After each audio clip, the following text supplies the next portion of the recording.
Welcome back to Island Bike Life. Today we're going to be taking out the all-new 2019 Ibis Ripmo.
If you're already a subscriber, welcome back. If you're new to the channel, thanks for checking us out.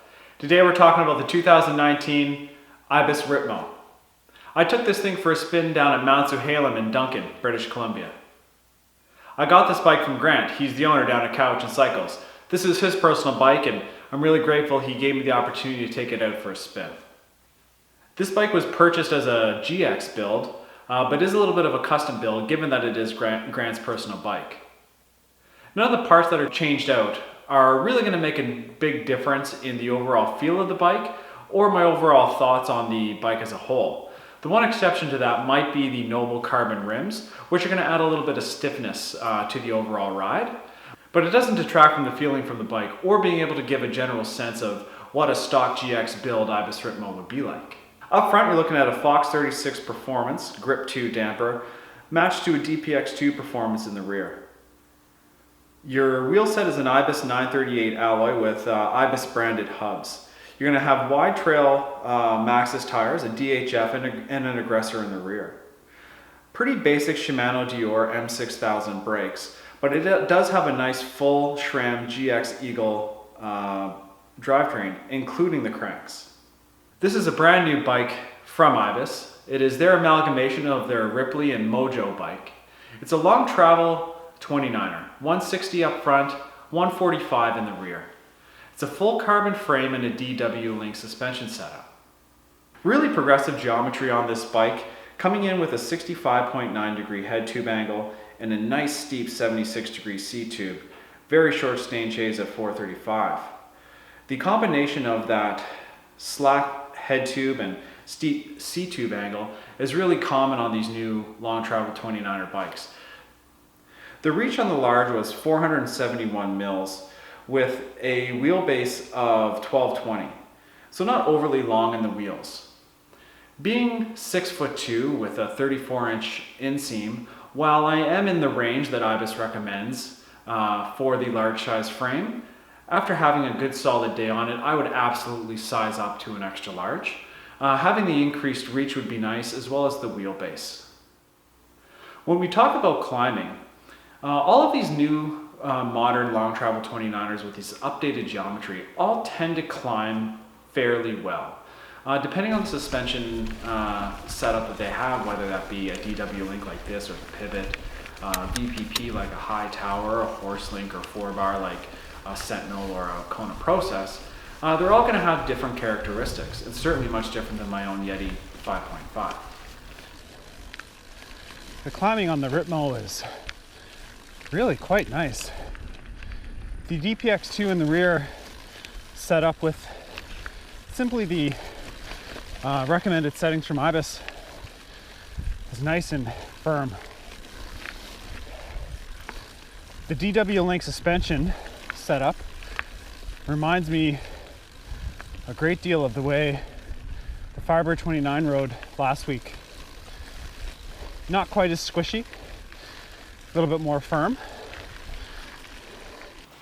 In the saddle, really nice firm pedals, very little to no noticeable pedal bob. And I left the DPX2 in the open mode for the entirety of my ride, including both trail and fire road climbs.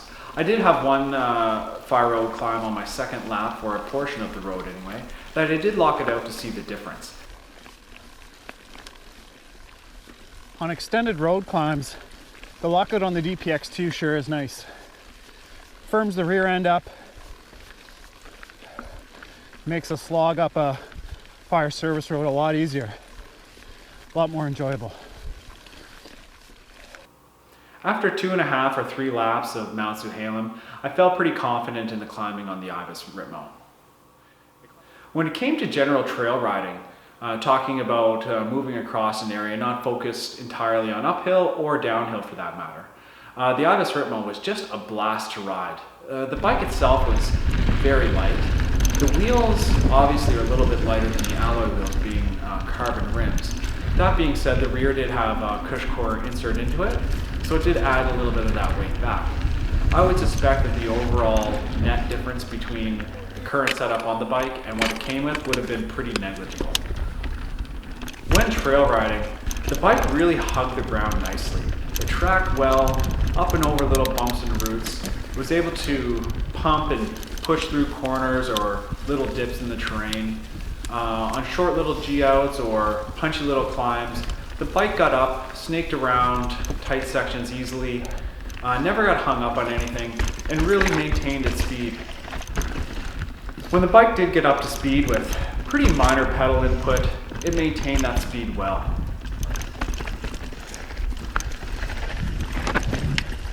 Super planted bike when trail riding. Firm suspension, which is nice. Very similar to my Yeti 5.5 in that regard.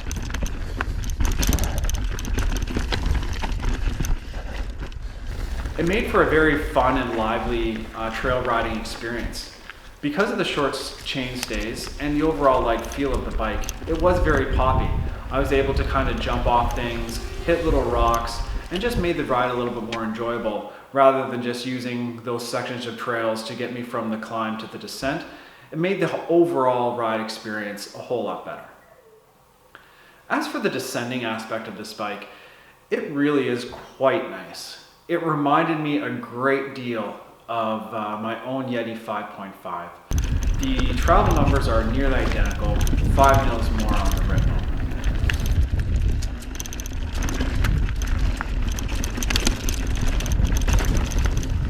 Ooh, she is a playful bike. The geo numbers are reasonably close. It's about a 0.5 degree slacker in the head tube, and the C-tube angle is really close as well. The seat was nice and out of the way. I never noticed that it was a problem when I was descending.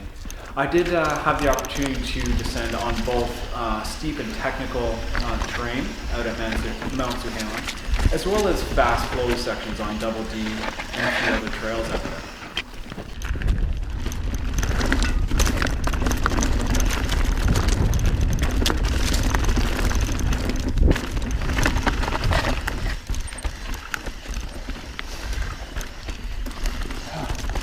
Steep and twisties, no problem for the Ripmo.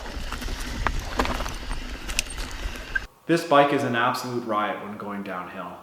All of those characteristics that I noticed when I was climbing and just generally trail riding, the way it hugged the ground, the way that it moved up and over things, and really was very playful.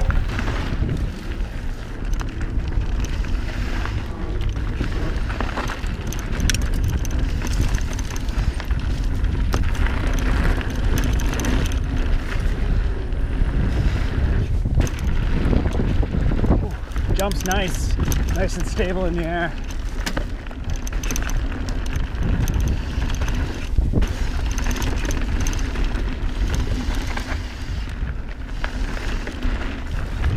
All of that translated very well when descending. While I did feel very confident and stable, I did find that the bike did move around a little bit more. I had to think and pick my lines a little bit smarter than I do on my own personal bike and some of these other long travel 29ers that I've had in the recent months.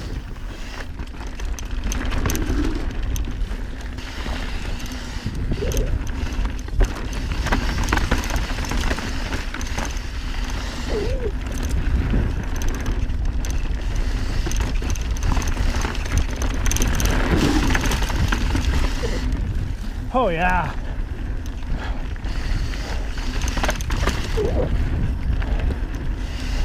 So planted, so light.